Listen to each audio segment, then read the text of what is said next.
Ang daming pinagdaanan nitong buhok ng ating client for this video mga sis.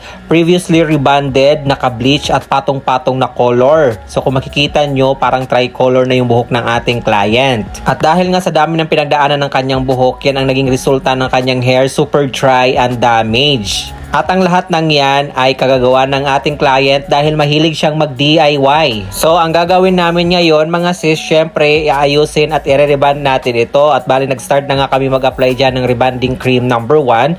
At inuna ko munang in-applyan yung parts na colored lang, hindi bleach. Kasi yung kalahati ng buhok niya dyan is bleach hair at rebanded. Medyo nahirapan nga rin ako dito sa buhok niya dahil yung bleach part niya mga sis is rebanded at talagang damage na talaga yan. Ingat na ingat nga ako dito sa pag-a-apply ng rebanding cream number 1, most especially dyan sa bleach part dahil may mga parts dyan na nagpuputol-putol na.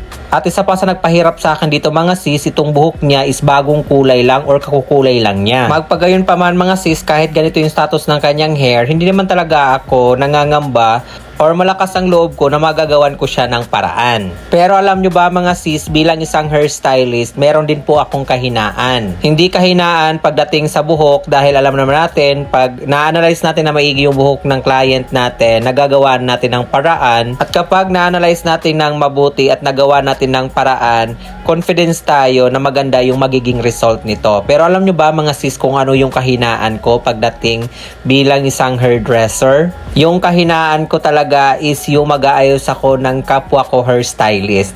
'Di ba ang word or nakakatawa pakinggan? Pero sa dinami-dami ng buhok na inaayusan ko, sa kapwa hairstylist ko lang talaga ako medyo uncomfortable or hindi ako confidence mag-ayos. Matagal-tagal na rin ako dito sa salon industry pero yun talaga yung kahinaan ko, yung mag-ayos ng buhok ng isang kapwa hairstylist natin. Hindi naman sa nag-overthink ako pero parang ganun na nga kasi feeling ko yung inaayusan ko is parang mas magaling pa sa akin. Hindi naman sa namimili ako ng client mga sis, pero once ang isang tao ay nag-insist or nagsabi sa akin na isa siyang hairstylist, doon talaga ay nawawalan ako ng kumpiyansa sa sarili. Lagi kasi nasa isip ko yung tanong na what if kung mas magaling pala siya sa akin or what if kung tinetest lang niya ako. Meron din kasi ako mga na-encounter na mga client ko na kapwa ko hairstylist talaga na mas marunong pa talaga sa akin.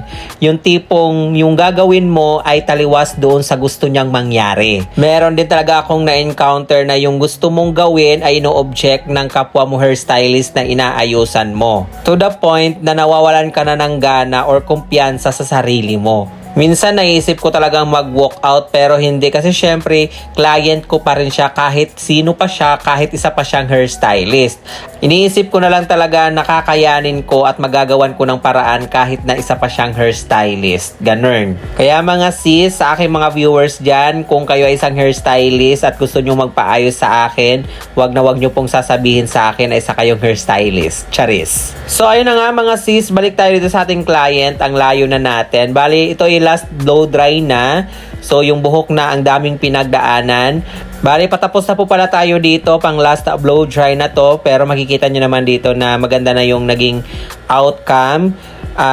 Kesa doon sa kanyang hair before na sobrang damage talaga. Then gusto sana ng ating client dito na magpa-color pero I insist na wag na muna kasi masyado ng durog at damage yung hair niya, most especially dyan sa bleach part. Gusto niya sana itong ipa-tone down pero sabi ko to follow na lang yung color, ipagpahinga niya muna ng ilang weeks or months bago siya magpakulay.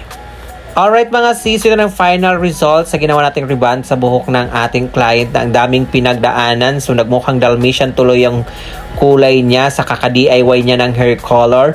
Pero maganda yung naging reband natin sa kanya at naitawid natin ng maayos kahit na super damage and dry ng kanyang hair. Naging smooth and silky na siya dito unlike yung before na hair niya na sobrang gaspang at sobrang dry and dehydrated. So, tingnan naman natin yung kanyang after wash result na sinend sa atin. And by the way mga sis, marami kasing nagtataka kung bakit nag-iiba daw yung kulay ng buhok. Sila ba ay nag-color ng kanila lang? Kasi pag nagsisend sa atin ng after wash result is nag-iiba yung kulay. So, ang reason po dyan mga sis is yung lightning. Dito po kasi sa salon is sobrang liwanag. Then, pag nag-send sa atin ng client is dim light or madilim yung kanilang paligid. Kaya nag-iiba po yung kulay or minsan nag-iiba po talaga yung kulay kapag napapaliguan na nila. So ito ng ating client sa feedback and after wash result na sinend sa atin ng ating client mga sis. So kayo na po ang